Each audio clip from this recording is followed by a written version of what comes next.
is the moment BrahjCast fans listening around the world have been waiting for.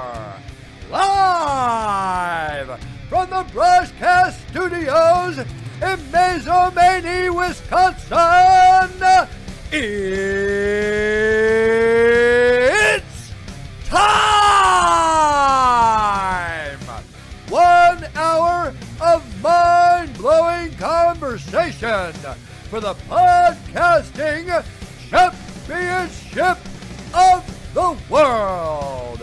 Introducing first, casting out of his office corner, he is a Jiu-Jitsu Grandmaster and a black belt at Knowledge Bomb University, boasting a perfect podcasting record of 420 wins with 0 losses.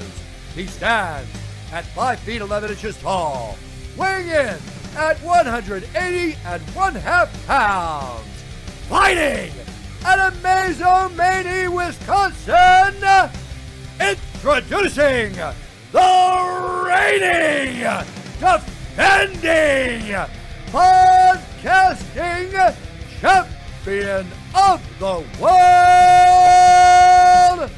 the BrahjCast very own Christopher MikeO Carowitz.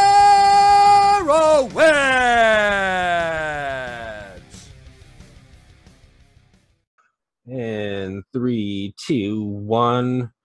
What's up, everybody? It's Chris from the BrahjCast. You can say it with me now. The wife is sleeping. She's going to be pissed. It's the BrahjCast, and I am here with the man, the myth, a pillar of our community. He's in everybody's top 10. He's an inspiration to us all. You know who I'm talking about. It's MikeO. MikeO, say hello to the millions. What's going on, everyone? MikeO here on the BrahjCast. So awesome to have MikeO on the BrahjCast. Every guest, it just keeps getting better and better. I keep learning more and more about this community. And as every podcast always starts, for everybody that's new, just like me, tell us all, give us the 5-minute rundown on how you got into this insanely awesome hobby.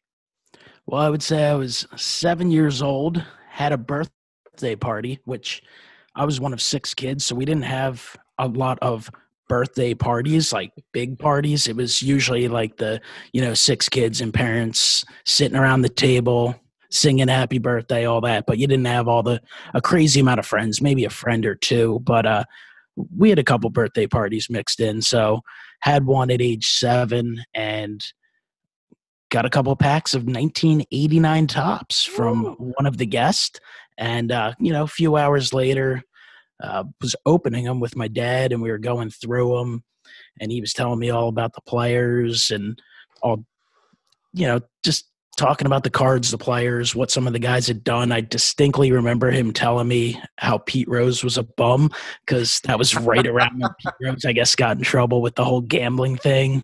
And he had a card in that. I think he had like a manager's card. He was probably just like suspended or something. And, growing up in a big family, we didn't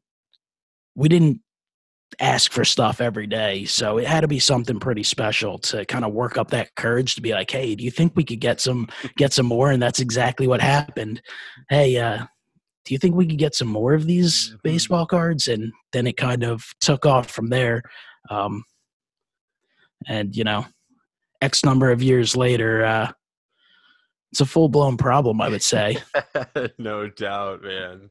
1989 tops. I love that design. Man, something about that ribbon that just glides across the bottom of it. And I love the Conseco from that one. man, 89 Tops is where you started. So Yeah, I love that set. I love the look of the set. I love the cards. I still, every now and then, I'll buy like a wax box cheap because there's not really anything of high value in there. For sure. It's like you spend $5 and just open it just for fun and give the cards away at some point. For sure. To have the full like uncut sheet hanging up on the wall. Oh, sick. Unfortunately, probably at age like 15 or 16, sold it at a garage sale. Not that it was real valuable, but it's kind of like, damn, I really wish I still had that. That would be an amazing backdrop for some YouTube videos. Absolutely. So, yeah, 89 Tops is an awesome set. I love to go back and look at those cards all the time. And I have the full set in a binder. And I also like when the Tops does some of the retro stuff. If they toss like some inserts or they have the autographs, all that stuff. If I see an 89, it doesn't matter who it is. I look to try and pick it up for the PC. So 9 Tops is definitely special for sure.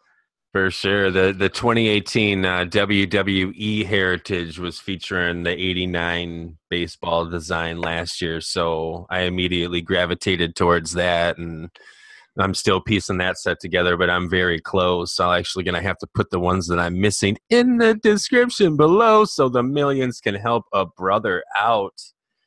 So you started in '89. Were you a Phillies fan prior, or did this was like the baseball cards and your dad telling you stuff about the players? Did that kind of like, was that fuel for the fire? No, I was already a baseball fan. Had already been to games and watched games on TV. Just for whatever reason, wasn't into the cards at that point. My dad had actually, all his childhood cards, he actually gave to one of his nephews back before he had a family, which I still kind of like, oh man, I wish I would have held on to them a little longer. Come on, Dad. But yeah, I was already big into baseball, but obviously the cards helped kind of move that knowledge along. I think that's one of the great things collecting as a kid and collecting as an adult as well. You get to learn the players even better beyond just watching the games, especially the out-of-town players. So obviously immediately you would look for some of the star cards, but you would also always have a special place for those Phillies cards. You'd be pulling them aside. At that time, obviously, that junk wax era, 88 Tops, 87 Tops, all that stuff, all the Donruss and Fleer products were readily available. So I immediately had the 87 and 88 sets and opening all that stuff. And, of course, 89 Upper Deck and 90 Tops and 90 Leaf. And it just went on and on through the 90s. So, man, 90 Leaf. It was awesome stuff. 90 Leaf was man, that was so sweet. That Frank Thomas in that card, that was something to chase out of 90 Leaf right there. Yeah, absolutely beautiful set. Another cool another great set, man. Yeah, just the design, just the style. I don't know, man. Everything, all the pictures, everything worked. So cool. Man, I was actually watching a Frank Thomas 90 Leaf and a 91 Upper Deck, I think. The one where he's just sitting there in the dugout looking at the camera. It was like a Gem Mint 10 for $5.99, and classic scenario. I've done it so many times where I don't set like a reminder for like a minute before. I'll get this reminder like 15 minutes prior, and I'll be like, "Oh, okay, cool. I'll remember to try to snipe it at the end." And then like an hour and a half later, I'll be like, "Oh shit." And I'll look, and then somebody else got the card I wanted for like, $5.99, where I could have hopefully just got it for like $7-8. Well, I'm actually the king of seeing that reminder pop up and going, oh, cool, 14 minutes. I'll get back to it in about 8 minutes and watch those last few. And then I remember about it, and I go, oh, that was 15 minutes ago. I missed it by 1 minute. Yep. And if it goes high or at least gets a few bids, I'm always like, all right, whatever. But when it goes well below what you're willing to pay, that's where I curse myself out for like 10 minutes. Yeah. Then I finally forget about it. And I'm like, all right, cool. I don't have to be upset. For sure. Besides eBay, tell me where else you frequent to find some cards for the collection. I like comc.com. I go through little phases with that website. It's great, especially for browsing some of that older stuff and singles, and you can make purchases, make some offers, and just let them build up. I mean, Mm-hmm. you can spend a week on there, or you can let them sit in your account for like 3 months and then have them all shipped at once for that flat like $4, $5 shipping, whatever it is. That is nice. So I'm a fan of COMC, especially for the oddballs. Sportlots.com is good. It's not as great for seeing the exact card you're getting, but they're really cheap. Of course, the eBay and all those eBay offers for sharp corners. I like that for some of the graded stuff. From time to time, they have some good sales. So I like all that stuff. The occasional trip to an LCS when I can. There's a couple around me. They're distinctly different. One is mostly all brand new stuff, and it's like half like that Pokemon, whatever that stuff is. Right. And the other one's like kind of the polar opposite. They do have like packs and stuff you can buy, but their singles are all more like vintage stuff. So I try and get to those when I can. And of course, whenever there's a card show, I like to wander around and see what's available. So I don't go crazy buying at shows most of the time, but For sure. definitely some good boxes to hit up. And this area is not it's not bad for the shows. We have the Philly show 3 times a year, which is a really solid show. Nice. And then we have a few local mall shows and stuff a couple times a year that, from time to time you can find some great deals. Other times, it's hit or miss, but it's not bad. It's always fun to just take a walk around, look Absolutely. at stuff at the very least. Absolutely. Smell some feet and ass. Oh man, the one I go to, they get a monthly that's at like the like your big hotel, big giant room, convention room or something like that. And it's great. I love going there. Rarely do I get to go through the whole dang thing. Well, I go through the whole thing, but rarely do I make it to the end with spendable money because I love bargain bins, dollar boxes. My PC is more of on that side. I do have a few high-end cards, but I can fill out a lot of my main PC and a couple of my side PCs out of all those quarters and dollars and shit like that. So I end up spending good money because obviously, even if they say 5 for a quarter, I mean, you don't even have to really haggle. You just offer them, you got a stack there and you can get, 50 for $5 really, or, not really. What I'm never say, you can just get really good deals and my money goes real quick. Yeah. If I'm at a show, I'm actually more likely to gravitate towards the cheaper stuff. I just feel like some of the bigger cards, oftentimes they just, I don't know, they're asking for a little more than they could probably get online. Yeah. And I've talked to guys before and they're just like, well, I got to pay to set up. And I'm like, yeah, I get that. But like when you sell it on eBay, you're going to lose 12%. Like, yes. Keep that in mind too, buddy. Yes, exactly. So, and it depends. Like some of the Phillies stuff, obviously they put a little bit of premium on the local teams from For time sure. to time. So I like to hit those cheap boxes once in a while, but I can't be the guy who's staying there going through the dime box for 2 hours. Like I give it like 15 minutes and then I'm like, maybe I'll hit it on the way back. But I found some good stuff.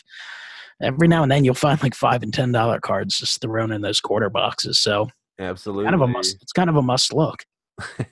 Absolutely. There's always such shiny things in there and cool things and memorable things and just, I don't know. I do spend a lot of time there instead of the really high-end cases because usually, in my experience, there's more dudes around those bargain bins and the lower-end cards. When you go walking towards like the glass cases with the good shit in it, really there's usually not many dudes around there, so the dealer's looking right at you and shit, and sometimes it's a little uncomfortable.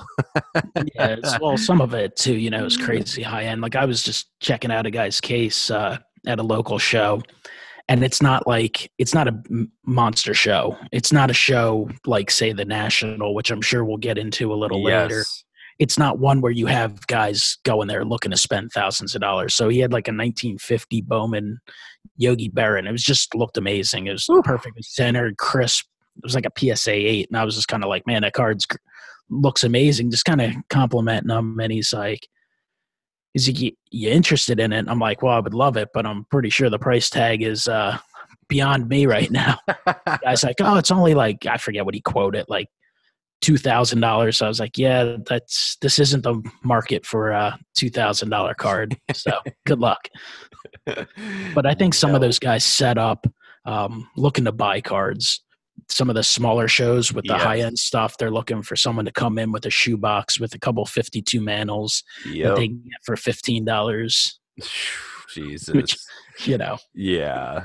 That's what I'm hoping for this year, because the weather's breaking here in Wisconsin, so all the rummage sales are going to be popping up, and I'm waiting to find that little old lady who found these cards that her son, who went off to war back in the 50s or 60s or whenever, got all these cards here for sale, and I'll just scoop all those beasts up and be able to retire, because there's a few Mickeys in there. That'd be so awesome. I think we've all dreamt of some sort of score like that one time or the other. We've all dreamt of that, and then we wake up and realize, oh, shit, it was just a giant box in 1990 clear. Yep. 2 times I think I've had the opportunity where I've come across stashes and cards and collections, and it's just unfortunately more of the junk wax era stuff. Yeah, it's never been just life-changing stuff in there. But it is sure fun to go through it all, and the little rush and being all giddy and shit and looking through all the cool stuff. A lot of fun. So I'm talking with MikeO, Mr. 3,840 subscribers on YouTube, Mr. 1,400 videos on YouTube. MikeO, how long have you been putting on videos on YouTube? I think the card videos started about 5 years ago, I want to say. Something like that. So I think there's a few old school like college videos on there that I put on a few years after college. They're pretty bad, but MikeO, one would say that they're not bad, that they are terrible. That they are terrible stocking head. MikeO, tell us what the fudge is terrible stocking head. That was some old that was definitely old college. I think it was some sort of college project I did with a few guys. That's exactly what I thought it was. It was I don't even remember what the class. It was probably some like introductory video production thing where we were probably using like VHS cameras still. Oh yeah, big old suckers. And using or maybe they were the mini DV cameras, I forget, but whatever they were, they certainly weren't HD. We were I don't even know what the heck we were editing on, but it was like some super old school software that was not as quick as the current stuff. But it was definitely a fun time. We had a lot of fun with that. So hey, every one of those videos has more views than any one of my videos has. So you're onto something there. You should bring it back someday. There actually, at some point for fun, there's actually like I forget. I think we did part 1, 2, and 3. So I think there's actually a 4th part film somewhere. Like this is like 10 years ago, and it's somewhere on tape. It never got edited together. And no doubt. But it's probably so bad. It's probably way worse than those. But maybe someday. The dream's alive for any diehard terrible stocking head fans out there. Right. Somebody just perked up like, what? Unbelievable. Oh, shit. So you're out in Philly. Obviously, big-ass news. Everybody's talking about it. Mr. Harper's on the team. Your thoughts, your personal opinion?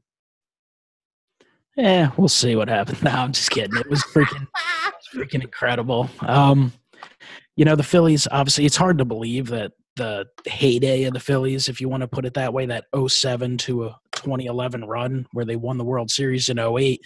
Unfortunately for you, they played the Brewers during the course of that postseason. But it's hard to believe that was, 10, 11 years ago when they won the World Series. So the last few years have been been a little rough, Mm-hmm. but they kind of got through all the bad contracts they had left over. They were building up the farm system, and this offseason was the target year where they were going to make their splash. So the hype's been there for a couple years, and thankfully they got something done. Getting a little nervous there for a while because it was the news was kind of changing every day, and it took forever for these guys to sign, which is what's kind of developed over the last few years. But they made a lot of big additions besides Harper. They brought in Andrew McCutchen, a veteran outfielder who's still very good.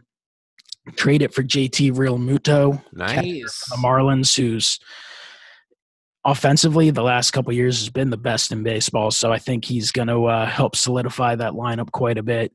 Gene Segura, solid player, brought him in from Seattle. So they made other additions, but Harper's obviously the big name. He's the superstar that they've really needed.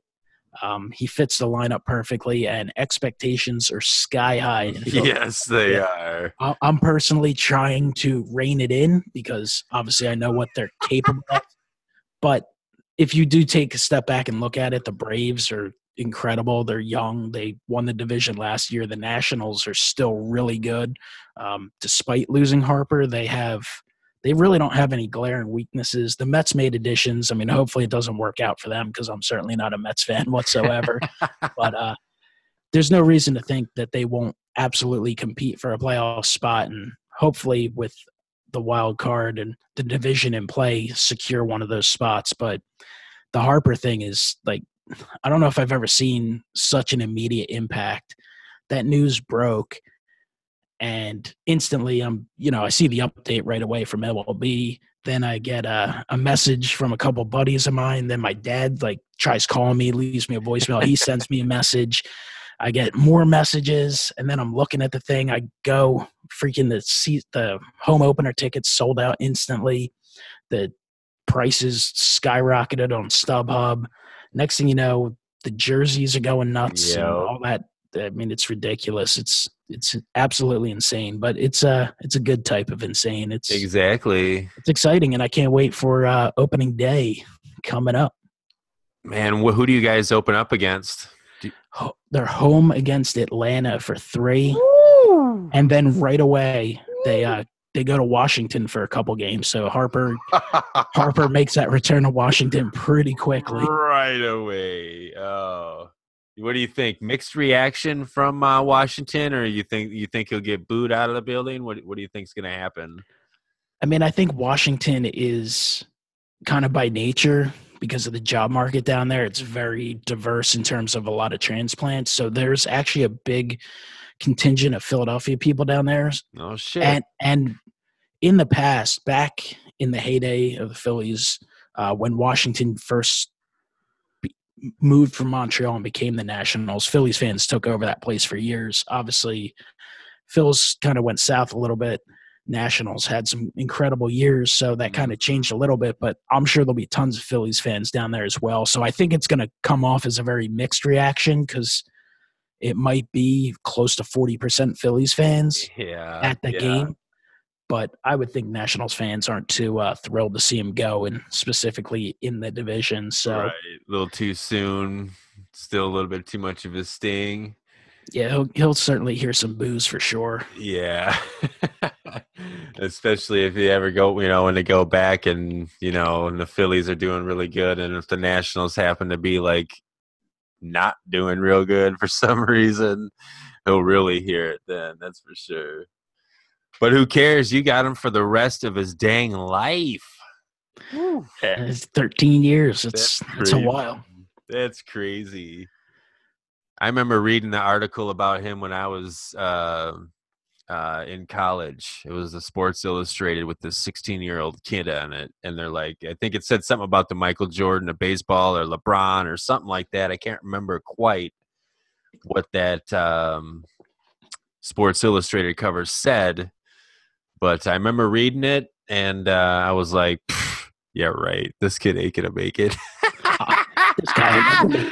This is too much hype for a kid to handle this type of shit, and then here we are talking about him, man, years later.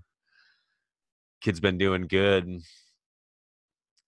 Speaking of like hype like that, what's your opinion on or your thoughts? Yeah, it doesn't really have to be like a concrete opinion, but thoughts on like prospecting like this. I mean, I think it certainly can be fun to a degree. I like to kind of do a little bit of that with guys once they make the majors. I'm not too into some of the guys who are still in the minor leagues and all that, but that certainly seems to be a pretty solid segment of the collecting world out there. People love to prospect. They want to get that, next Mike Trout. They want to get that next like $5,000 card for 50 cents. So I think people do have to realize that most of these guys don't make the major leagues, but at the same time, I do think some of the top level guys, I think with the advanced scouting, with the analytics, just by nature, I feel like they're a little more spot on with the top guys now. Now, they might not all be Hall of Fame caliber players, but I feel as if you see less of these guys who are super hyped up in the hobby that don't even make the majors. They at least they may not become the superstars that people expect, but I think they at least get a cup of coffee in the majors. You're like, all right, I spent $4,000 on this auto. At least this guy, had 150 at bats instead of never getting above single A. But it is kind of crazy right now, especially with Vladimir Guerrero Jr.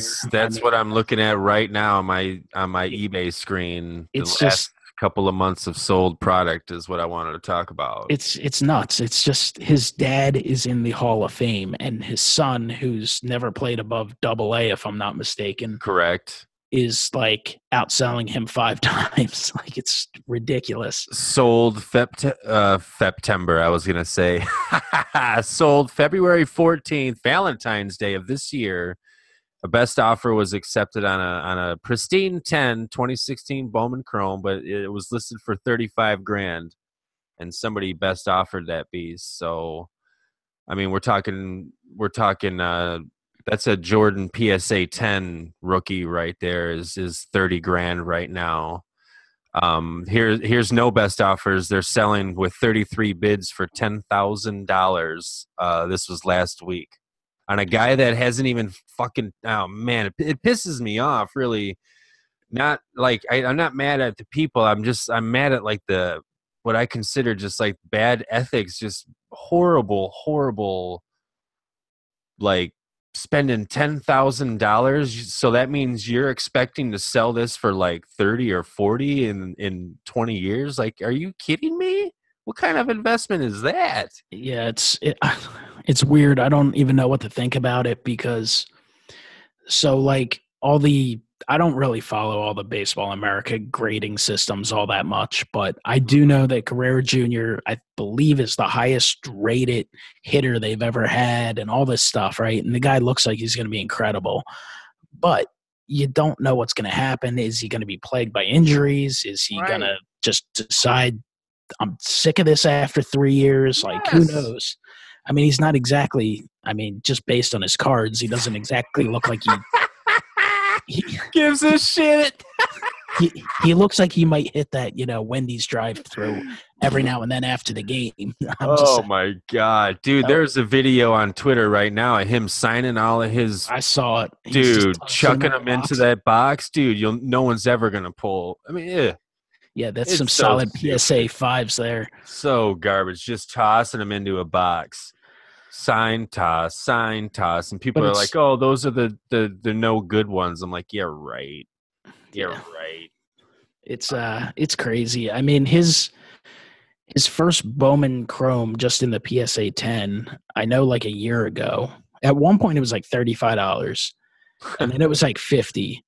And I do some PSA submissions. So I had a guy send in like 20 of them, right? Dang. And they were like $60, $65 at the time. And I remember the guy wanted to sell me one, I think. I forget. We were talking about something that he was like, oh, were you interested in one? And I remember just thinking, I was like, that's just too much. And next thing you know, the thing's like 120, 150. I'm like, oh my, like, what's the ceiling for that card? Right. It's hard to, because you're in the hype phase here. And I could see him coming up and having a huge beginning to his career and the price is rising, but I don't see how it can hold up for 10 years, 20 years, 30 years. That just, that's nuts. Unless he becomes, a top 3 of all time, but that's asking a lot. I mean, him just being like a borderline Hall of Famer is not going to be enough to sustain those prices. He needs to be like an all-time legend. Exactly. And I think we're at a time where everybody wants everyone, like everyone expects everyone to be on that level. And some people have a hard time deciphering the difference. Like, you can bring up, say, a Tom Brady, for example, and he's someone I use as an example. Like people talk, like his stuff is insanely high because he is, whether you like him or not. Yes. Like, there's no doubt about it. He's one of the top players of all time, not just one of the top quarterbacks. Yes. There's a lot of other guys that are really, really good, and they might be Hall of Famers, but there's hundreds and hundreds and hundreds of, all-time greats. But there's that elite above all-time great. Yes. And that's why the Mike Trout stuff's gone up, because Mike Trout, on his current career trajectory, is headed towards that Mickey Mantle iconic, top player of all time. Yes. These other guys are well below that right now. And of course, Trout's not done. Who knows what's going to happen with his future? He's got 12 years in LA to go, but at his current age, that's where he's headed. And that's why that hype is there. But I think everyone wants everyone to be that. And then, guys have a down year or two, and all of a sudden people are like, oh, this guy sucks. I'm like, oh, he doesn't suck. He's actually really good. He's just he's not Babe Ruth right now. So right. We'll see what happens with all this stuff. But the prospecting, whether they're minor leaguers or just young players, it's a little overhyped right now, in my opinion, on many players. And I mean, at the same time, that there's players I think that can, be good buys because they're not getting the attention that maybe they deserve. So it just feels to me like it's moving towards a watered down status to a degree. Yes, and it's going to trickle down into every single player. I mean, I just don't feel like we're going to have players that are going to last mentally and physically in this league long enough to put up the numbers that are staples: 500 home runs, 3,000 hits. I mean, anybody, I just have a hard time seeing it pan out that way. The way the world is, the way money is, the way media is, the way kids are brought up, the way everything. Yeah, and you don't know what's going to happen. The baseball CBA is probably going to get redone in a couple years, and one of the things is probably going to be to get guys paid a little earlier, right? Because that's one of the problems right now with players, and one of the arguments is they get underpaid for years, and then they were getting overpaid when they were kind of past their prime, and that's what's they're trying to, I guess, change up. So if this guy who's already, his dad was a professional baseball player, so I'm assuming he didn't have, too many troubled times or hungry nights. Exactly. Well, his baseball card kind of lets you know he probably didn't go to bed starving too often either. But I mean, if he really loves the game and he plays into his late 30s, he can put up those numbers. But if he's one of those guys by age 32, it's just like, you know what? I've made X number of dollars. Yep. I don't really feel like giving it my all. I'm going to retire and play whatever PlayStation's out or Xbox is out in another 10 years. Like, who knows? So it's hard to know because we don't know what the character or how much the desire is there for the player. There's certainly some guys who love the game more than others. Man. And I don't think I would be giving him this much shit if there wasn't these price tags associated on it, because I just feel like people out there are getting duped. But I think that it's just that I don't know. It's just the current hype. It's the hype in the hobby right now. Obviously, you have the high grade vintage that's just gotten astronomical that the majority of people cannot afford. And you're seeing that with some of the big time prospect cards. Some of that Trout stuff's going crazy. So now everyone's trying to get ahead of the curve on the next big guy. And he's being seen as the next big guy. So now obviously you have investors getting involved in it because your common folk isn't, spending 10 grand on a double-A baseball card. And I'll tell you what, guess who is spending all the money on cards right now? People like you and me, people listening to this, people within a certain age group are the majority of the spenders. And that as that group ages, the majority of the spenders, that's just going to stay with us. And I feel like unless they start doing a lot more to foster the future of this hobby, as soon as we're all done spending all the money, I really don't see kids in the future, the hobby being that big where they're going to be spending thousands of dollars on cardboard. Because again, the kids are different than we were. We have, and I've said this all the time on my podcast, but I just feel it's so true. We have an actual affinity and love for the cardboard, for the cards, for the parallels, for the shine, for the refractor, because it's memorable to us. It means something. And now we all have jobs and we can all afford to have fun with our hobbies and get these things and stuff like that. But I feel like kids don't have that same love that we do for it. Or I just don't see it being fostered well enough, in my opinion, to where somebody who's going to buy, again, to prospect a card for 10 grand, 5 grand, $35,000, and then try to sell it to who?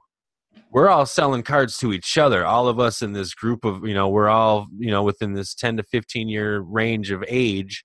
I feel like as the majority of us, we're all selling cards to each other. We're obviously not selling it to kids, and we're obviously not selling it to people 70, 80 years old. But as we all age and move on with our collections and our hobby, I don't see the future coming up and being sustainable for Topps. What is your thoughts on something like that, on the future of the hobby?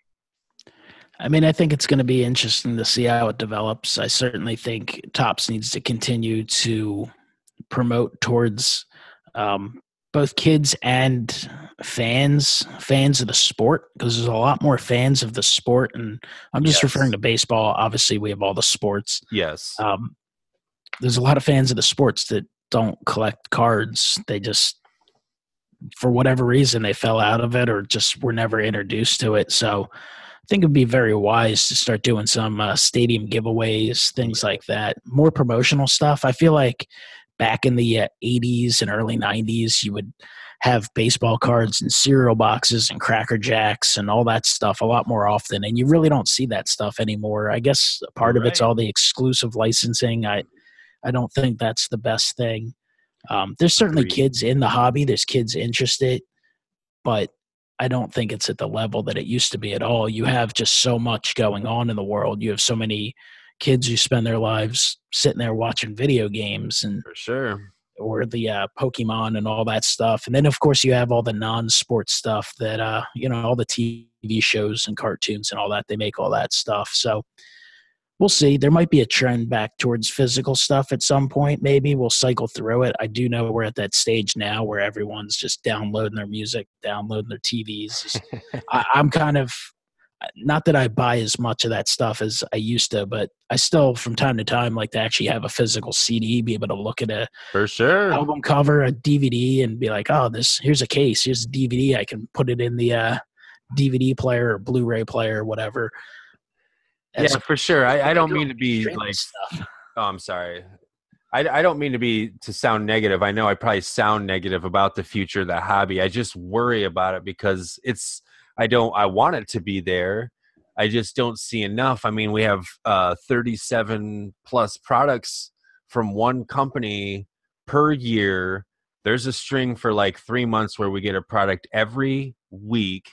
Okay. And only one of them is geared towards, as far as affordability to kids, but kids are basically adults now because kids can see that obviously card prices for $30,000 look awesome, but you're not going to get them opening a $1 pack of Topps Bunt. You know what I'm saying? So what the fuck is a kid going to want this for? He's going to want his dad to buy him this $50 pack of one cards. I couldn't believe that. I remember when I first got back into the hobby a little bit, like 2 years ago, $50 for one fucking card. I couldn't believe it. I actually got into it watching $500 packs of Dynasty by KG Sports Cards. One Yeah, card. he's got a great channel. I love watching him Beautiful break like a cards. case of Dynasty. I've never opened Dynasty. I've Me bought neither. a few. I've picked up Oh, nice. I picked up some Hallidays at one point. Got them awesome. at a decent, like they weren't cheap, but I got them well Yeah. below the price of a freaking box. And I'm Yeah. like, you know, like $500, man. Yeah, that product is insane. They look awesome, but I'm like, For sure. You open it for $500 and you get a Hall of Famer like Barry Larkin, and you look it up and you're like, oh, cool, I could get about $70 back for that. Yep. Yeah. You just, and that's what that did was made me understand that people's price ranges are different. A $500 box, because if you watch KG Sports Cards every once in a while, like on his birthday or Christmas, he's always shouting out his wife or his girlfriend. He's, babe, she's always buying him these boxes too. So I mean, it $500 isn't the same to him that it is to me, and that's what helped me understand that one, because I couldn't wrap my head around how someone could spend that on one card. But it's about probably the same to him and his lifestyle, the money he makes, and he does whatever he does is like me buying my $50 Topps archives. I can buy those, I can swing those every once in a while. So yeah, and that's I guess that's the same thing with all the graded stuff. Like for sure, the super, like for example, Satchel Paige from the 1953 top set, which is a beautiful set. I picked that up in a 2, and I was happy with it. It looked solid.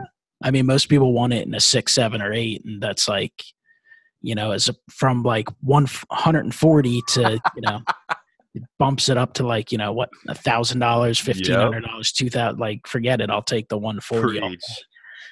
But everyone's on a different level, and that's one of the things, I guess, with all the prospecting things we're talking about. The people putting the money into that can probably afford to eat that money if they have to. And exactly, there's definitely been I guess it's kind of like the fine art.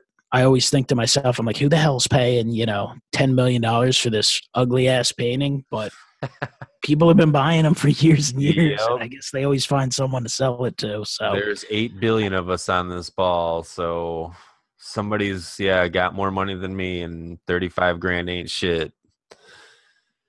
So I figured that out. But man, then you go to a $20,000 suitcase with the Topps Transcended. Like, good Lord. I love that product. That product's awesome. I do like that product. If I win the lottery, I think the Powerball's like $625 million. It is. I'm gonna buy a case of that and do a free group break to select YouTubers. That would be so awesome. Yeah. But no, that product looks awesome. But yeah, I sit there and I'll watch like them open it, and most of the times the ones you see opened are one of the big breakers or whatever, and they're selling all the spots. But I'm looking at, I'm like, $20,000. Yeah. Holy Lord. Like, what the hell? Yeah. I actually bought into 2 years ago. I actually bought a few spots. I forget how much they were. It was like $150 a spot. Woo. But like they broke up all the base cards, the autographs, so they had 1 million spots, or maybe it was one spot. I think I bought the one spot. I was kind of like, hey, maybe I'll get lucky and get the 1-1 Trout auto. I was like, my luck, I'll get some nonsense. I actually got the cut auto of Whitney Houston. Ooh. And I did not keep it. I was like, I popped it up on eBay kind of high, had some offers, had some lurkers, eventually accepted something. So it worked out for me. I turned it around for a couple $100. For sure. But if it, I was hoping to hit the Babe Ruth cut, and that's the way I would get a Babe Ruth in the collection. I took the little gamble there, treated myself, but generally speaking, it's not a product you can mess with too much. Boy, I got mixed opinions on cuts. Like, I can get behind a Babe Ruth cut. But I guess the latest WWE Transcendence had some cut autos in them, and they were horrible. Yeah, some of them look Horrible. bad. Some of them Didn't are fill just the like cut from, window. they're cut from like photos. So you have like Photo. it's cut off at someone's neck. You're like, what is this? This is. Yes. I Best mean, was I get just like toy. the old checks, and like that's the only way you're getting a Jackie Robinson autograph. Like I get that, Yes. but like some of the Yes. stuff, it's like someone who was around like 3 years ago. I'm like, I don't know, it's kind of weird. Yeah, exactly, man. For the money I'm paying, I don't know, guy. So I was a little mixed on that, and left a stale taste in the old mouth after they were flying around on Twitter once people were breaking them and showing. It's funny, like I feel like such a dick, but it's like I laugh so much when people are like show those things and like they're like, oh, look at my hit. And then to me, it just looks like garbage. But, you know, I'll like it because, you know, you want to give him some love. He's doing his thing or whatever. My favorite is when I do watch breaks, not like a personal, like someone just breaking a box, but when I'm watching like the box breakers, like the companies that do it. Yep. And they're like, oh, we got a nice hit here, numbered to 199 sticker auto of this undrafted Browns player. I'm like, come on, dude. Just everyone knows it's a dud hit. The guy's getting $1 card. Like, Right. Don't pretend. Right. I understand you want to spin things as positive as possible, but you know, we don't need the ridiculous BS. Like that's just, I just sit there and laugh. Right. Just super commentating and shit.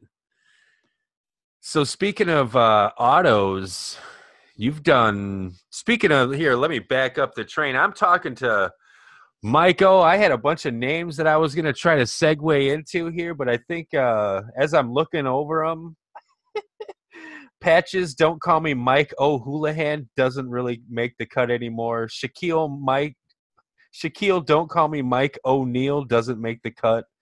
I do like Mike Olajuwon, though, so I think I'm going to stick with that one. I'm talking to the man, the myth. MikeO, you just put out your 428th TTM video. Is that true? I don't know. Is that what it was? That was the number I saw. I was like, dang. I basically go and I'm like, oh, I got a new one. And I go up and I look and I like double check. I'm like, is that the correct number? And I go and type it in. TTM King, huh? So how long have you been doing through the mail? I did it a little bit as a kid, and then forget about it for years and years. And then when I kind of got back into the hobby, because I was still collecting like memorabilia, autographs, some of that stuff, but I wasn't heavy into the cards for a couple years. And we all took it was like the Topps Archive stuff that kind of got me back into it. Some of those old school designs from the 80s that kind of caught my attention. And then I start buying up some of the old stuff, doing like an 89 Topps break just for the hell of it, just for fun, like 1990 Topps, just ripping it with my brother down in Baltimore when I was visiting him. I don't even know what we did with all the cards, but we were just laughing at half the guys, making fun of them. But then I remember somehow I hopped onto YouTube, and I don't even know how I found it, but one of the guys who I ran into first was Wesker Griff. Oh, yeah. Awesome member of the community, and he was actually like the guy that I sat there and sent the message to at some point, and like was like, man, this guy is from Philadelphia, he does his TTMs, let me ask his advice on doing some of these, getting back into this. And now 5 years later, I'm lucky enough to call Ed a friend and talk to him and hang out with him and all that good stuff. But that's what kind of got me back into it, because he would do it occasionally, and there's a lot of other great members in the community that were running strong with it, and they're still doing it. What is the return rate? What would you think the return rate is on those? I could actually probably sign into my account. I haven't been heavy into it lately. I've been distracted with so many other aspects of the hobby. For sure. But I certainly do follow it, and I'll send stuff in. I'm way more selective now, but I can sign into my account here and kind of go over the last couple of years. Yeah, I'd like to know that. If it loads, because it's in this load session. All right. So it looks like I got back into the TTMs in 2014. Good 5 years And now. baseball wise, in 2014, I sent out 180 and I got back 119. So Okay. 66%. That's not too bad. That sounds real good. Football, I think that year football, I went 58 for 76. So over 75%. 1 for 1 in basketball, 4 for 4 in hockey, and 6 and in other sports. So that was probably like a mix of stuff. But 2015 was about 65% as well with baseball. And I only sent a few football and hockey that year and got them all back. 2016, wow, I'm actually impressed with how many I got back. I sent out 413 and I got back 297. Dang, you were putting in work that year. 71%. Yeah, I probably spent way too much time on that. 2017, I sent out 282, got 145. So it was a little slump last year, only just over 50%. And last year, I only sent out 92 requests, got back 68 of them though, so 73%. So I would say those percentages are probably a little high. I probably sent some long shots, but I was probably pretty conservative with guys who were pretty good about it. I probably a mix of guys who are really good signers and then young guys, because young guys just coming up, they get mail. They're excited. They're like, oh, I got a baseball card and I got someone who cares about me, and they're excited. Right, for sure. 5 years later, they're like, these losers keep sending me freaking stacks and stacks of mail. It's I got freaking 40,000 letters. What am I supposed to do with all this stuff? Definitely hit guys young for sure. That's fucking cool. Yeah, I figured the like ballpark would be around 30 to 40, maybe 50% being really high. So that's encouraging to know that 66%. Do you ever get a rando back from like 2017 maybe the next year? I just my last video was Jeff Francoeur and who the heck else? Chad OJ, who was I know that name. And then he was with the Phillies for a few years. He was terrible in Philadelphia. I mean, he wasn't very good in Cleveland either, but he at least pitched well in the postseason.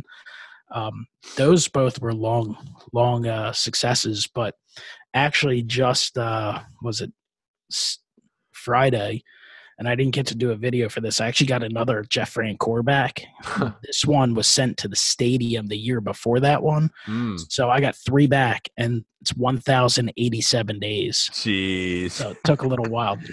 Frenchie was a little busy, so I guess it's hard to believe he didn't just chuck all that stuff in the trash at some point. Jeff Francoeur.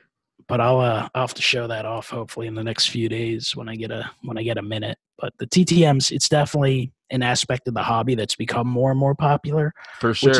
Which is good and bad. It's good because there's a lot of people doing it. There's a lot of encouragement coming from members of the community, and there's a lot of information out there. But at the same time, I think players are probably getting as many requests as they ever have. So it deadens your chances. Yeah. But I mean, But if each one of those envelopes has a $5, $10, or a $20 bill in it, shit.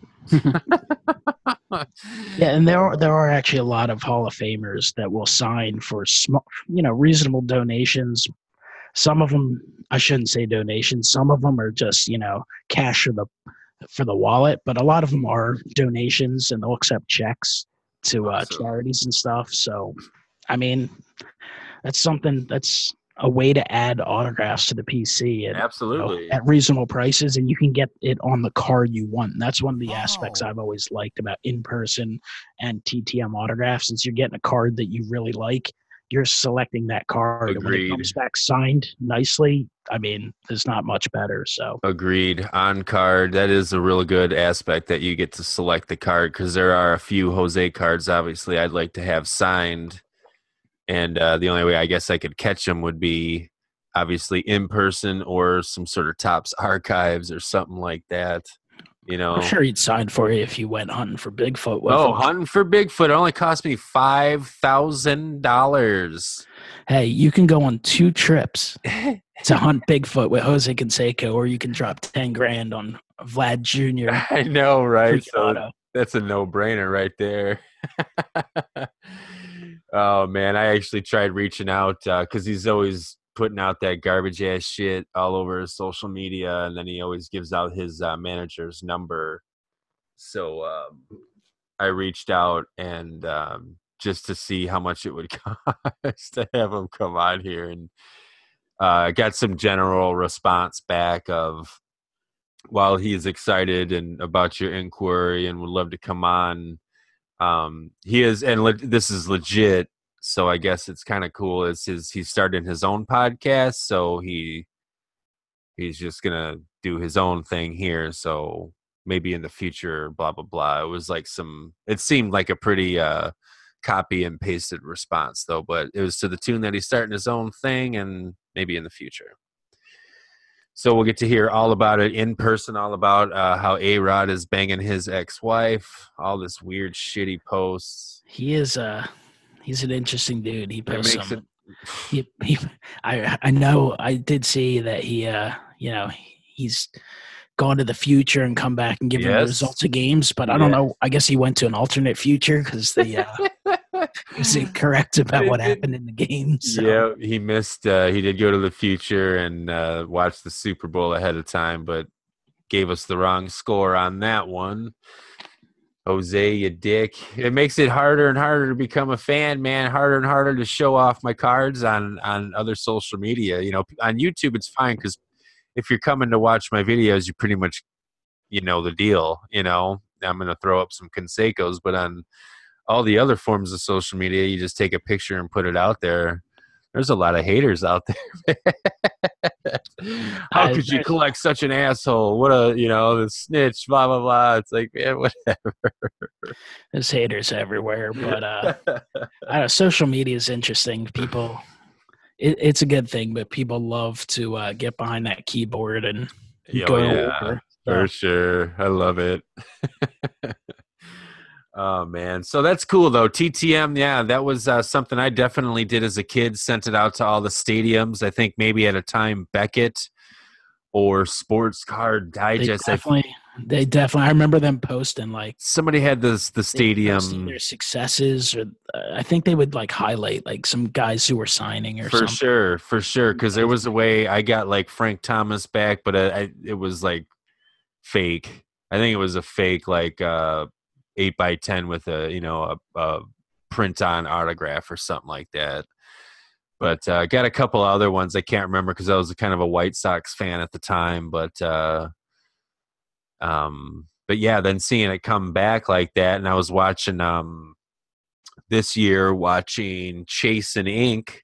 Shout out to my boy Chase and Ink. I watched him walk up to one of his videos. He was dumping mail, man. I was like, holy shit, it looked like just 100 pounds of mail getting put in that mailbox. And is that something you guys would do? Like I guess real quick, is it something you would just print a letter that you would just like a kind of a generic letter, like Dear Guy, Dear Guy, I'm your biggest fan. Hey, Dear Blank. I would say most of what I've sent out has been handwritten, actually. Oh, boy. I think that's the best way to go. If you're going to try and like pound spring training, that's where you do have to do some of the generic,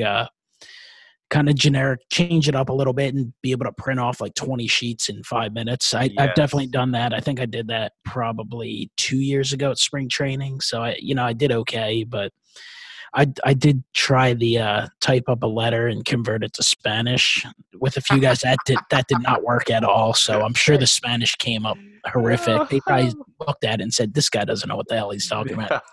Put it in the shredder pile. Sell me cows, what? Oh shit! Well, yeah, you're trying. I like that. I think everyone has their different method, and there are a lot of great channels out there doing the TTM stuff. So. Certainly, it's a little segment of the YouTube community that's fun to follow. I don't send out as many requests at this point. Not that I might not get back into it at some point, but I still follow all the guys. TTM Troy, he actually wrote a book, which nice. If you flip through that book at some point, one of the pages, he like highlights like YouTube channels or something, where he talks about how he has a YouTube channel of mine. In like the little corner of the picture, my channel shows up as like Nice. recommended channels. So I guess Nice. technically I'm in that book. Card Cutter on YouTube. He's a legend, especially with the football stuff. He has gotten some unbelievable successes. So there's just there's a ton of them. Chasing Ink, of course, is doing big things. Caleb's Cards. That guy is a beast. He must send out like thousands per year. I mean, he's getting like 50 returns a week. I mean, he does everything. He does beyond just sports. But yeah, when you're TTM, I feel like the story is like you try it out and you really can get into it and like hardcore. Whereas when I was new to the TTM, you had to learn the little lingo that they always say, the success rate. There's other things they say, but they're legitly just typing them into spreadsheets and shit like that, where you were like, just like you were able to bring up stats and stuff like that. Like that's hardcore right there into the autographs. But it is nice to know all that stuff. That's for sure. Is the majority of your TTM Philly related? No, I was doing general baseball, retired players, current players. I definitely, in the last like year or two that I was doing it more, I would focus a little more on the Phillies players, the ex-Phillies players. But because at that point I'd just blown out all the easy guys. But I mean, it's fun sometimes to just kind of go through like some of your random 1988 Donruss cards that you have for sure nothing else to do with, and you just kind of hit up one of the websites and be like, look, if some of these guys sign or if they're good signers, and if they are, send them out, spend that 55 cents one way. Yeah, buddy. They're one way back. And when you get them in, it's definitely fun. It's fun when you get a letter and you're like, oh, who's this going to be? And you open it up and it's not bad. And the Autograph Network's another one there on YouTube that he's been doing it for years and years, and he was one of the guys I remember like probably watching like 400 of his videos, just having that playlist going when I was first getting into it, and I'm sitting there like looking guys who sign and stuff. So it's a fun aspect of the hobby for sure. Yeah, I think the first one I want to do is Ryan Sandberg, because I really like his autograph, and I got a lot of cards that I would like to have signed. And then also I would like to work on, as for my first TTMs, pick a Diamond King set that I can be close to getting signed. A lot of these people, unfortunately, could be passed away or whatnot, but I like autographed Diamond Kings. I'm a big fan of the Diamond Kings from the 80s and 90s, so I'd like to get some of those sets. Or, just one set, because I'd imagine it's hard to do amongst all the other things that every one of us is already side PC in.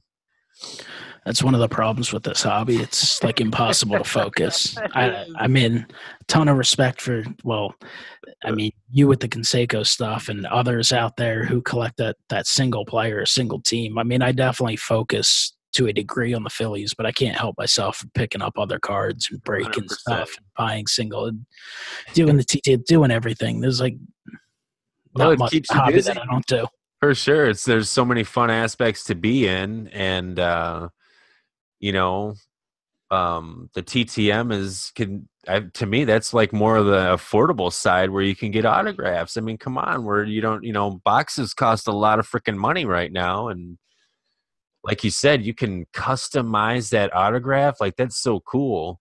And I need stuff to do, because like you said, for specific player collectors, like it's 2019 and the only Conseco I have out of Topps is out of Series 1, the iconic rookie reprint. So that didn't take long to nab up.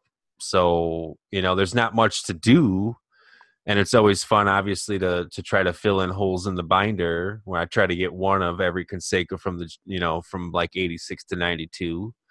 And there's still some bullet holes in there that I gotta fill in, and they're legitly less than probably $2 to $3 a card, which is also a plus of collecting just just kind of Jose Canseco. But I'm rambling about that. What I went to say is since it's kind of scarce so far this year, and the whole staying focused on one player, I've jumped to Chris Kohler, who is a really oddball guy, but everything about his cards sing to me because I collect Chris autographs because my name's Chris. So I was just legitimately wanted to see how other dudes named Chris sign their name.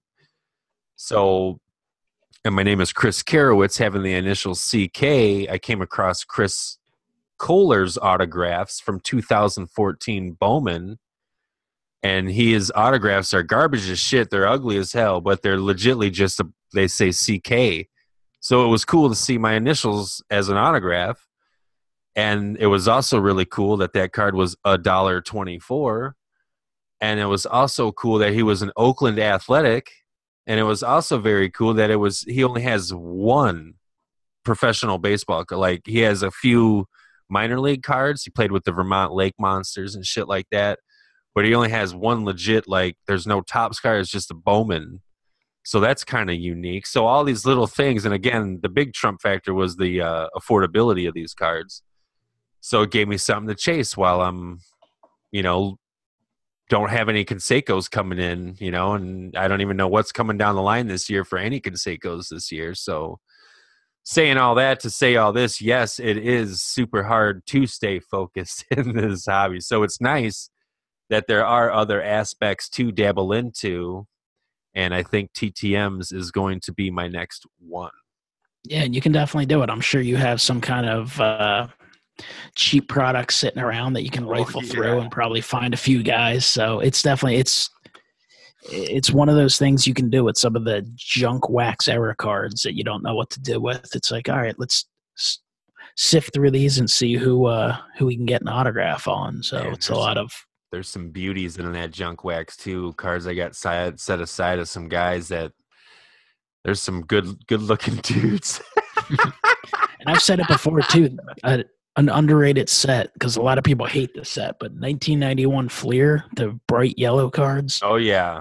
They look great signed in blue. That they blue. Look awesome. They look awesome signed in blue. I agree. 91 and 90 Leaf. I mean, it was a premium product. I'm sure the base cards you can get cheap as hell now, but those are actually really nice signed. I like a lot of getting some of the Topps cards signed. So I feel like now I'm going to get that itch again. I'm going to start rifling stuff and start sitting there. Well, shit, Mike, we've been going for at least an hour. So definitely before we do end, I want to talk about what the Ultimate Phillies set is. Is that complete? Is that in progress? What is that? Well, it's going to be ongoing, but I did finally complete it last year, the end of last year. It's every Phillies Topps team set from 1951, those smaller cards that was before the 52 set, through 2019 Series 1 right now. Dang. Now, I did it, and I actually have a video up, and it's a pretty lengthy video, as you can imagine. Going through binders of 60 years worth of sets takes a while, even if you try and hurry up.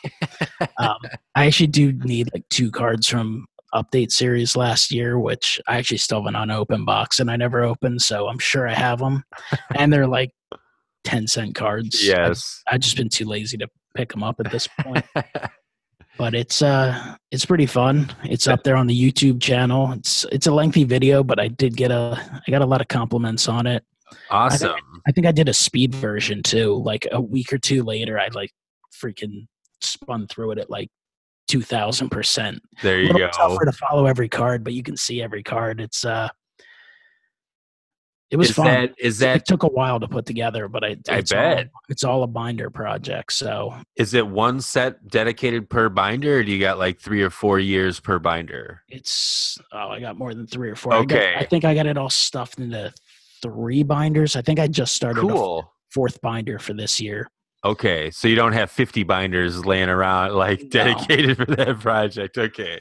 No, yeah, I got them all, just in sequential year number. The cards themselves, I just kind of threw in the sheets, however, I thought looked cool. But For sure. it's definitely fun to flip through, and you see the evolution of the designs of the cards. You see the evolution of the uniforms. You see the evolution of the mustaches and the hair and all that stuff. It was fun. It took a couple years to complete from the time I actually decided to do it. Now, of course, I had some of the 80s and 90s sets from when I was a kid, and for sure, I had a lot of the modern cards, but a lot of the vintage stuff I had to pick up, and I would pick up every now and then. I'd come across a team set or most of a team set, but a lot of it was just picked up a few cards at a time from the different kind of sources there on the internet.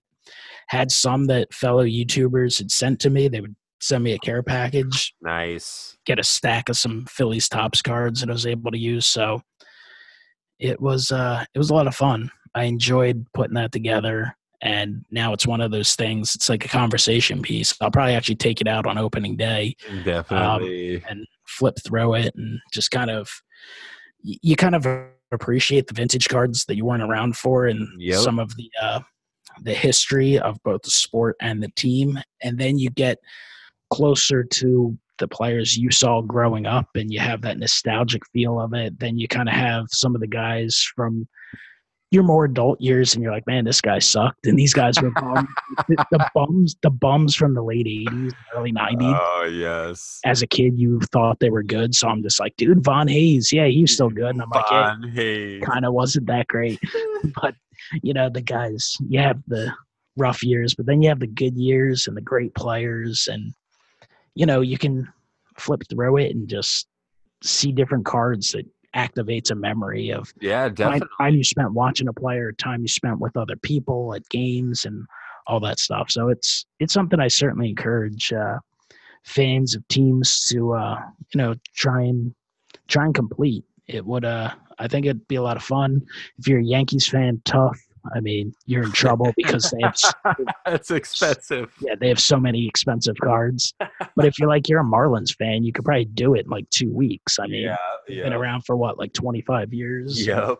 It's mostly all modern cards. So maybe there's a Cabrera rookie card from an update set that's expensive. But other than that, they're all cheap. Yep. I picked up 2 binders at a rummage sale last year, man. 2 binders filled, started at 1980, and then Topps, and then even picked up Donnerson Fleer in 82 or 83 whenever that happened. And it's just was filled with Brewers teams just already done for me in Ultra Pro pages as somebody's collection. So I was like, shit, I already got almost 20 years worth of this project done. So now I might as well continue it and then have something to also work on in the background, as another project. What I wanted to say before I forget or ask is, your set goes all the way back. The Philadelphia Phillies weren't always the Philadelphia Phillies. Am I correct on that? They actually started as the Philadelphia Quakers, but they're actually I believe the longest running team in professional sports history with the same city and team name. They had really? They had a couple years there where they kind of tried to be known as the Blue Jays. This is before the Toronto Blue Jays, but it didn't really stick, and it was never an official team name change. So you go way back to late 1800s, and they're still the Philadelphia Phillies. So they are a historic franchise, and that's why they have 10,000 losses, because they had a lot of horrific seasons, really bad seasons way back in the day. Sometimes I sit there and think to myself, I'm like, how the hell did they survive? And and the A's, the A's are the team that took off out of Philadelphia. You would think that's what I was going to ask. Yeah, you had the Philadelphia A's. Yeah, I remember looking into it, and I guess it was post-war is when that kind of broke up, and the A's ended up ultimately moving to Kansas City before Oakland. Okay. For some reason, the Phillies just in 5 or 6 year span became the popular team. It's weird because for a while the A's were the team. I remember this is a while ago, so I don't remember the specific numbers, but I remember following it, and the A's had the higher attendance because the A's had a lot of success over the years. But For sure. For sure. I don't know. I forget. Somehow the Phillies won that battle, and here they are in the year 2019, ready to go to battle with Bryce Harper and his $30 billion contract. World Series or bust. Speaking of or bust, in a couple of months, there's going to be a sign on the back of my car that says the National or bust. You got me pretty hyped up on one of your videos a few weeks ago when you were, maybe it was months ago, actually. Maybe I just caught it a few weeks ago when I was researching the National.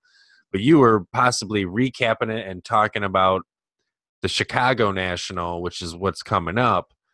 And I'm going to ask you to talk a little bit about it, but I'm just kind of setting the scene as you had mentioned that it was one of the better ones to be at if you're a first timer because of the vicinity of the hotels, the actual layout of the whole grounds and everything like that. So as someone who's been, I haven't been to any, and I'm going this year as a first timer, can you confirm then, I guess, that Chicago is still the place to be as for like the first time? You think that's still a true statement?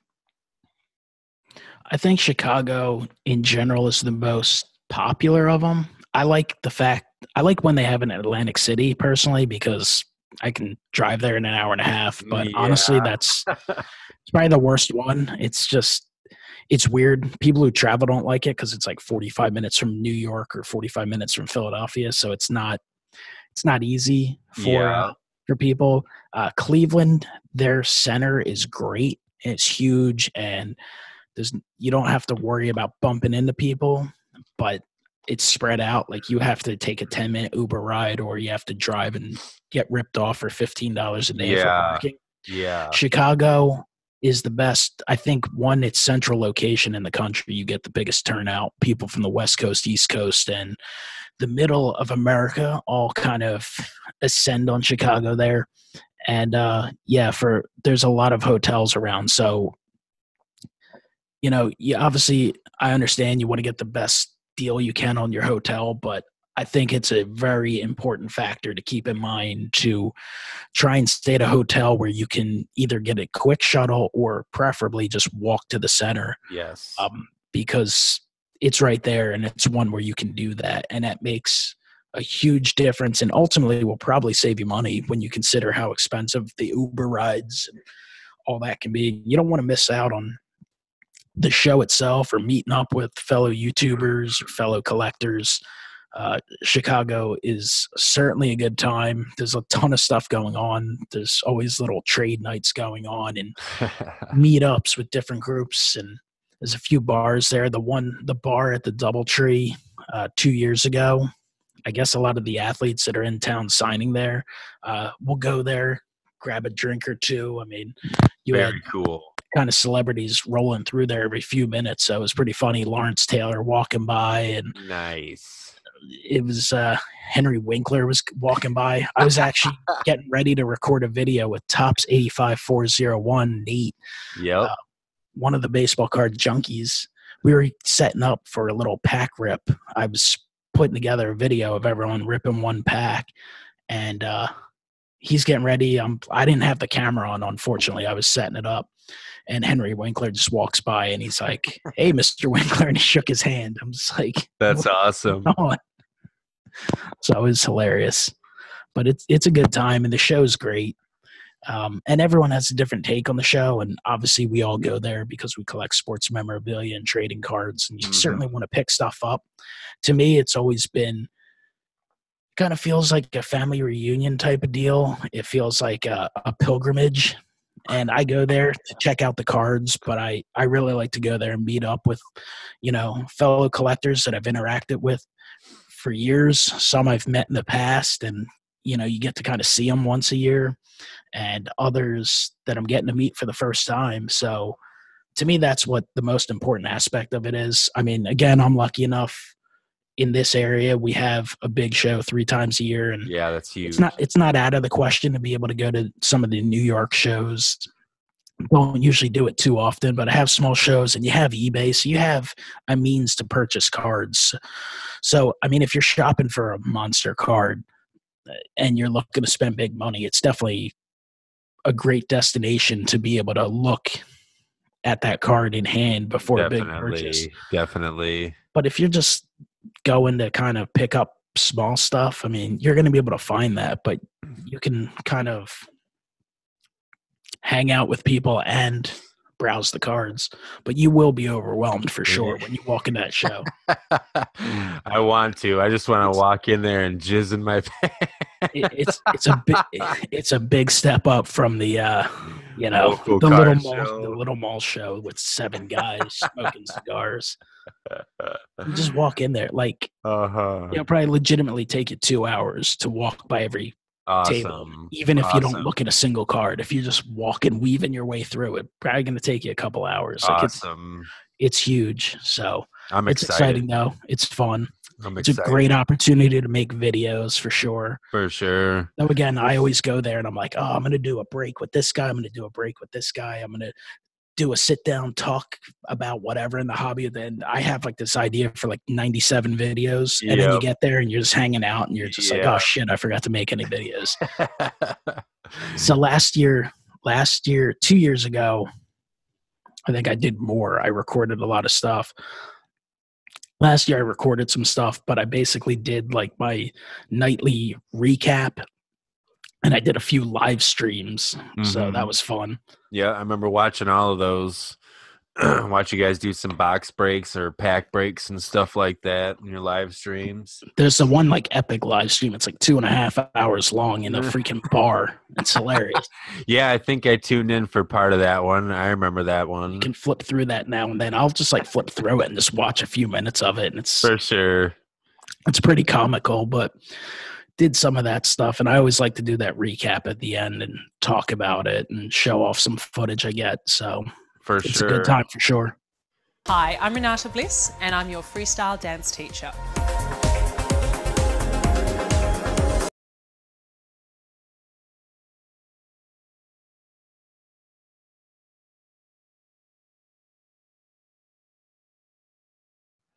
I'm used to being in charge of these and just no doubt, huh? Things. Now I'm on the other side. Cool. For sure. You just sit back and chill. I'm the one over here shitting my pants. I took like 6 nervous shits before this all went down. I was like, whoo, MikeO, biggest guest ever. Just another asshole collecting baseball cards. Just another guy collecting some baseball cards. You got hella reach, brother. Like I said in the beginning, I called you Mr. 3,840 because that's the number I wrote down before I set everything up here. And I'm looking at it now. You're at 3,844. I don't know how the fuck that happened unless I missed something or whatnot, but you gained 4 subscribers in an hour and a half. I don't know how that happened. That is a mystery. Word must be out that you're on the BrahjCast. Unbelievable. It must be. Anyway, getting back to the National real quick. Yeah, for sure. So it runs Wednesday to Sunday. Mm-hmm. I think Wednesday they might have a few preview hours or something. I've never gone Wednesday. I usually try and travel out early Thursday, and with the hopes, it kind of depends year to year when you can get a flight, because I'm going to go with the most affordable flight. Mm-hmm. And, I try and get out there at least Thursday so I can hang out at night with people and then go to the show Friday, Saturday. And I try for Sunday, but again, it depends. It depends show to show. Last year was in Cleveland. I drove. So that was a beautiful 8-hour ride on the Pennsylvania Turnpike and then the Ohio Turnpike for a while. Boring. But that let me kind of get out there, like travel late. I think I left at like 4 p.m, got out there at midnight. Nice. Picked up a few guys from the airport, went back, BS for a few hours, went to bed, got up, looked at baseball cards for the next few days. So it was a good time. Very cool. But that let me stay a little later on Sunday. So Chicago, I don't really know yet. I'm probably most likely going to go out there Thursday and then do the show hardcore Friday, Saturday. Sunday's kind of just depends. So I'd say play it by ear. You definitely want to try your best to get out and make sure you can do the show for 2 days. Because like I said, that first hour you're there, you're your jaw's just gonna be dropped to the ground. You're gonna be walking around. You're gonna be, where the hell am I? Right. And then you got to be aware of that post-show like letdown. You have such a good time for a couple days, and you're talking with your buddies, and you're hanging out, and you're looking at cards, and you're forgetting about all the nonsense in life. And then, like a day or two after the show, you're just like, boom, shit, I missed that.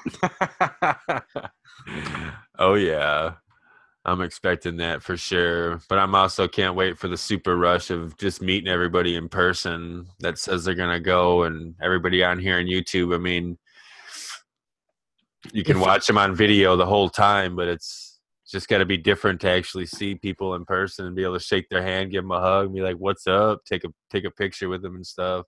Yeah, and it feels like it's just getting bigger and bigger every year. I mean, sure. Obviously, the more you get to know people, you get to know more and more people. You're going to meet up with more and more people, but you just see, again, at least it appears this way. You see more and more people going, you know, I'm going to actually do it this year. So we'll see how things develop. It's definitely fun. It's something you look forward to every year. Put it on the calendar. I actually have a buddy of mine who lives out in Las Vegas, and he's coming back east to visit, and he like sent me a message. He's like, hey, I'm coming to these dates. I'm like, you might want to move it up a few days because I'm going to be in Chicago back after that. I won't be there, so. But it's something to pencil in for the end of every July, early August. It's a good time. National is I don't know what to say. I know I'm repeating myself, but it's a good time. It's a great time. It's awesome to check out the cards, and it's amazing to hang out with people and meet up with them. And you just kind of realize, like, you'll focus probably mostly on talking about cards and sports and all that, but you just kind of realize, you know, we have a lot of people with common interest. And yes, you know, the majority everyone I've met has been really cool. It's been a lot of fun. You get to kind of know people a little better, and it's good stuff. The National 2019, make it happen for sure. Make it happen. If you're listening to this right now, comment below if you're going to make the trek. I like what you called it earlier. It's a pilgrimage. It sure is. If you're in this crazy zany hobby and you've lasted this long and you haven't been there, you've got to get on out there. And I've never really talked to someone afterwards, and they've said to me, you know what, I really wish I didn't go. Yeah, like, I wish I didn't. Every single person's just like, oh my God, I can't wait to go back again. Or, God damn it, I can't make it next year. I can't wait till 2020 or whatever it is. Yes. It's definitely fantastic. And certain years are easier for different people depending on where you're around. So take advantage of it if you can do it. Agreed. Yeah, I can drive to the Chicago ones. The other ones we're talking flights. So this is the year I got to make it happen. And it will happen, and that's for sure. I got 3 goals: to meet YouTubers, to thumb through bargain bins, and to locate a Nolan Ryan rookie. I don't care what PSA number's beside it. I just want it PSA'd so it's authentic, and then it just has to have eye appeal. There you go. 3 goals that are all possible to accomplish. Right. You'll meet YouTubers. You'll just at some point you're like, dude, I recognize that guy. Why do I recognize that guy? I'm like, oh shit, I watch his videos. I'll be walking around with a championship belt, a big ass green hat with Jose Canseco's all over it, and shades. So you all will know who it is. Yo, you that guy who collects Barry Bonds? Right. No shit, right. I expect to hear a lot of Eewees from my BFRG live Sunday night, the game show I run, and I expect to hear a lot of say it with me nows and just lots of love and high fives and hugs. I just can't wait to meet everybody. I just get all giddy talking about it. And I haven't even been there. It's the opportunities and everybody else talking about it. And like you said, I've never heard anybody say, that was aight. It sucked. I mean, like I said, just watch the, you can do all the recap videos and the live videos and all that stuff's great. But that video I did last year, I ran it live at the bar and we just let it go. I think people started breaking random boxes and people are just start talking shit. All kinds of stuff went on in that video. That's good shit. But if you look around, you just see a bunch of people. You see a bunch of guys hanging out with smiles on their faces and having a good time and forgetting about all the bullshit in life and just relaxing and enjoying it. So, I mean, those are the memories you kind of hold on to from those shows. It goes beyond the show. It goes to the hangouts afterwards. Understood. And I encourage people to hang out with, kind of different groups. That was a mix of, guys who collect different stuff. Some of the guys there are guys who collect super expensive cards that most of us will never touch. And some of them were guys who collect quarter cards. Like it was a solid mix. So it was a ton of fun. The National is amazing. And it's one of the great things to look forward to if you're a card collector, and especially if you're a card collector involved in this YouTube community. Boom. Couldn't have said it any better. Make some memories. And speaking of making memories, we just made some memories tonight, my friend. First time on the podcast, MikeO. It was absolutely awesome. Running about an hour and a half now. My gear is probably going to start smoking pretty soon, so we're probably going to have to wrap it on up. Is there anything else besides that awesome message about the National that you want to tell the millions before we are finished tonight? We've had a good hour and a half, in my opinion. I think it's been a solid time, other than when my voice gave out for a few minutes there. But you kept it strong. I did my best, but no, the community's good. There's been a few rough moments in the last few months in the community, but overall, I think it's continued to grow.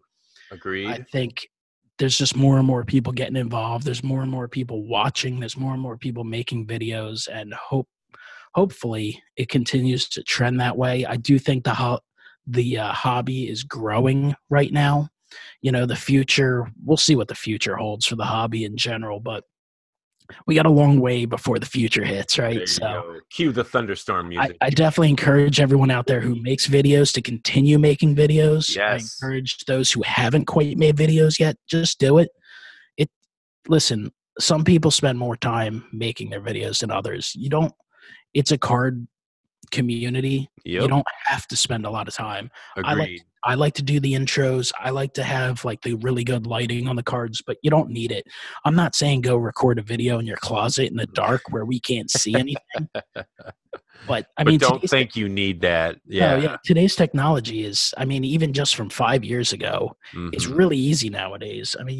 Most cell phones, the video quality is really good. The microphones are really solid. Agreed.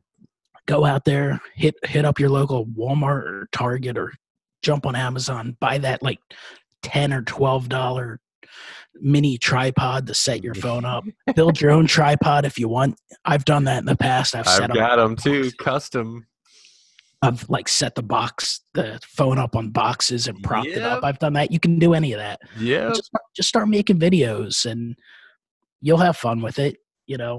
Obviously everyone has different goals. People want to do different things, but just get started, make some videos, put some content out there, go out there, talk to other people. Don't go around begging for subs, but just be active, and you will have people moving towards your channel. People will notice, and I think the community is worth being in. Like I said, it's not always super easy, and it's not perfect, but overall it's a really strong community. There's tons of great people, and we're always having an influx of new people that are awesome, and it certainly enhances the experience of collecting. It's fun to collect. Some of us are lucky enough to have people we can share the hobby with locally, but I know some people aren't, and it's a real thing. YouTube too, you see friendships evolve too. It's pretty funny. You see, I don't know if you follow Zombie Collector and Bob Lewis, but they got their little bromance going between those two, and they're meeting up with each other across state lines. It's cool. It's awesome. It's really fun to see and follow. Absolutely. Community's awesome. I've only been in about a year and a half, and everybody I've met, it's been absolutely awesome. It's been absolutely cool. Any question I've ever had, A lot of you guys out there have cards that are way better than me, and I have a lot of questions about them. I actually feel stupid about asking a lot of these questions because I got cards that aren't worth anything, and you guys all do, but it's never ever a thing. Everybody's always been super cool, always super inviting, always answers all of my questions, and then some, ask me if I have more or whatnot. So it's another part of the hobby and part of YouTube that I think people should recognize is there's so many aspects of it. You have the TTM aspect, you have the vintage aspect, you have the pre-war, you have the modern, you have the 80s junk wax, you have binders, you have graded stuff. I mean, there's a ton, and no one's an expert on all of it. People have their opinions. My opinion is you got to collect what you like and you got to collect what you want. But it also sometimes takes some time to realize what type of collector you are. So just try a little bit of everything. You don't want to just go on there and listen to someone demanding that you do one thing or another. Like that's not the way it works. You have to figure out what you like. You have to figure out your own budget. I don't think people should be ashamed to collect this or that. Listen, I collect Phillies cards. Every now and then I get those comments. Why do you collect the Phillies? They suck. Like, that's just going to happen. Like, well, I'm a Phillies fan, pal. Like, I don't. Right, dick. I'm going to show off a few 1988 Topps Phillies cards from time to time. You got to deal with it. Like, I don't know. I'm not going to collect things just because people want me to collect them. I'm going to collect what I like. Lately, I have been shifting a little bit towards vintage. That doesn't mean I love modern stuff and I like the new releases, but it's just an aspect of the hobby that I never really explored as much as I wanted to. So I've been kind of doing it, and you can find a niche in that. I've decided to go with the Phillies with that. That was one of my goals for this year, is to kind of collect some of, like, one card from all the different sets over the years, some of the pre-war sets. And guess what? A lot of those Phillies players sucked. They're not popular. So you know what? If I get a mid or low grade card, I can get it at a fairly cheap price. $20-$30. Hell yeah. 20 or $30 it's not nothing, but it's not something that's not affordable to add a 60-year-old card to your collection that looks awesome. So hell yeah. That's one of the things you can kind of look at. You don't have to just collect Hall of Famers or just collect modern or just collect vintage. So what I'm telling the millions out there is do what you want, try different things, collect different stuff, and don't be afraid to share it, because you're going to get a few people here and there that like to smash that dislike button. There's people out there that live for it. But for the most part, you're going to get people who are, excited to listen to you talk about the cards, and especially if you have a story behind the cards or a story behind the players, that's something that connects. Just be a real person, talk about stuff that would interest others. So, bam! I couldn't have said it any better. Hopefully, that was some stuff you like to hear. Hopefully, I added something. It wasn't just I think that was all great, man. That was fucking motivational right there. Basically, get it out there, put it out there. I agree with everything you say, and just to add, anybody who has an existing channel, step outside your boundaries a little bit. Like I'm saying, I'm trying maybe some TTMs or something to spice it up. Just spice up your channels a little bit. Keep it growing, keep it evolving. Like you said, it's not hard to be super creative. Check out my boy Tony Psyched On Baseball Cards. All of a sudden, his videos got music and intros in them. Woo-hoo! Tony's stepping it up. So, that's another thing, just real quick. I know we're at like 9 hours now.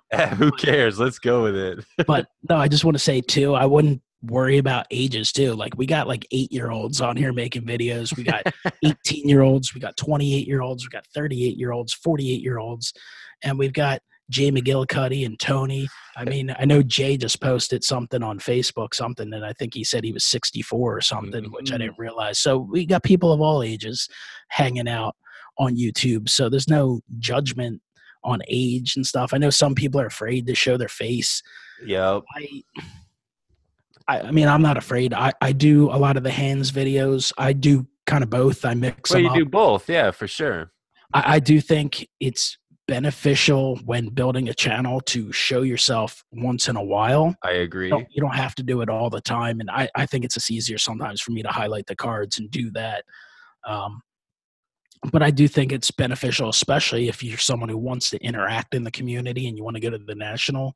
It's a little easier when someone recognizes you, as opposed to when someone comes up to you and they're like, "Oh, I'm this person." I'm like, "Oh shit, I never knew what you looked like." Right. You ain't him. I Show mean, me your hands, dude. and I understand there Oh, are some okay. there are some people who have jobs and stuff that they can't put themselves out there, and that's understandable. But I'm just saying, from a general point, I would mix it up like everything else.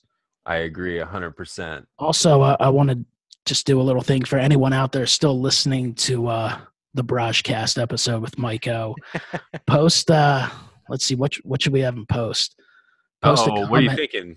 Post a comment that says, I love baseball cards and I love the BrahjCast. And maybe we'll do a little random for a blaster box of 2019 Topps Heritage baseball cards. Topps Heritage Blaster. You heard the man. I love baseball cards and I love the BrahjCast. Comment below to be entered. If you're still listening at about what, $1.45, I think you deserve a shot. I think you definitely deserve something. So you heard it, folks. That's it. The man, the myth, the legend, MikeO. Don't call him Mike Olajuwon because that's my thing. Mike, my man, I really appreciate you taking out the time. I know it's late out there in Philly. It was all good. It was all fun. I was excited for it. I've enjoyed the podcast. I've enjoyed the episodes I've listened to. It's just been a good number of them. I do have to go back and check out It Cometh for Eggs episode. Yeah. I have not gotten to that, but I think you do a great job with it. So I encourage you to keep it up. Even Victor Negron, who I have met in person. I remember I saw you did an episode with him. Yes. In person. I remember the first time I met him. Hanging out with him, Ricky Russo, and a few other guys at the White Plains show. He was super soft-spoken, and I remember thinking, I was like, how's this? I didn't know what to expect out of the podcast. I was like, and then I listened to it. I was like, dude, that was awesome. And Victor was like pumped up and into it. It was incredible. So really enjoy it. Awesome. Thanks. Everybody that's been on here, I've had such a great time with, and I'm looking forward to having my first triple threat podcast. Going to have 3 people in the room at the same time and see if we can't all not talk all over each other, but see if we can keep on track and do a triple threat podcast in the future. I'm sure it'll happen a time or two, but right. When you have 3 people, it becomes a little more challenging, but it can still be a good time. It's still a lot of fun to do. Podcasts are fun. I know there's like a real focus on short videos on YouTube. And I do think you need to make some videos that are short because you realize people only have so much time. Agreed. But I think there's a market for the longer videos. There's a lot of times where I actually look for the longer videos because I'm sitting there working on cards. I'm putting cards in holders or I'm sorting them or whatever. And then and I'm at the point, honestly, when I'm driving around, I'm like, I don't feel like listening to music. I don't feel like freaking listening to the nonsense on the radio. I don't feel like, unless there's like big news. If Bryce Harper signs with the Phillies, I might put on the local sports talk for a day or two. But generally speaking, I like tossing on YouTube and listening to stuff. And if you're doing a half-hour ride or whatever it is, you're going to look for something long. And that's kind of what I do with your podcast. I'll listen to a half hour here, half hour there, half hour later, and boom, next thing I know, I'm like, that wasn't that bad. That was awesome. Long. Yeah, definitely. I thought when I first started that the focus would definitely be on 3 to 4 minutes, for retention and attention spans and stuff like that. But the most success I've ever had on this channel is with the podcast, and it's the funnest thing for me to do. So it's like, it's definitely a win-win. I get to literally meet everybody and actually sit down and talk with them and ask the questions that I want, which is why I started the podcast in the very, very beginning. But as far as, I was wondering, like, are people going to want to stick around for this long? But the analytics are in, and it's no lie. They're by far the best performing videos on my channel as far as retention, how long people actually click from start to beginning. It's awesome. So I look forward to just continuously. Let me start that over. I look forward to continuously just being a part of this community and being someone that everybody can rely on to to put out a podcast, an audio podcast with somebody that they probably know in the community. So, you know, it's more like two people, you know, kind of shooting the shit about cards and the hobby and stuff like that. I love it. So I think I found my niche, so I'm going to be here for a while. So saying all that, I hope that you'll come back on in the next couple of months during the season when we see Bryce Harper and his MVP type numbers. No doubt. Just let me know. All right, my brother. Well, for reals, we're going on 2 hours, my friend. I appreciate all your time. Again, if you made it this far, comment below. I love baseball cards. I love the BrahjCast, and you are entered to win a 2019 Blaster of Topps Heritage courtesy of MikeO. Lajuan. Unbelievable. Mike, one more time, I thank you, and we will see you next time. Have a great one. All right, later, Mike. Talk to you later. See ya. Say it with me now, what's going down? Chris from the BrahjCast bringing the sound. Yeah, best in the game, Canseco should be his name. Straight from Little League to YouTube Hall of Fame. On top with the tops and the top hat. Can't stop, too high, you should know that. The champ in the world of podcast, Mail day, car breaks, bars for days. Collect everything, funny face, crazy names. Subscribe now, come get a taste, hey. Spreading the love and positivity. Sunday night is BFRG. Surprise, surprise, never know what it gon' be. Click fast, don't miss out. BrahjCast, say it with me now.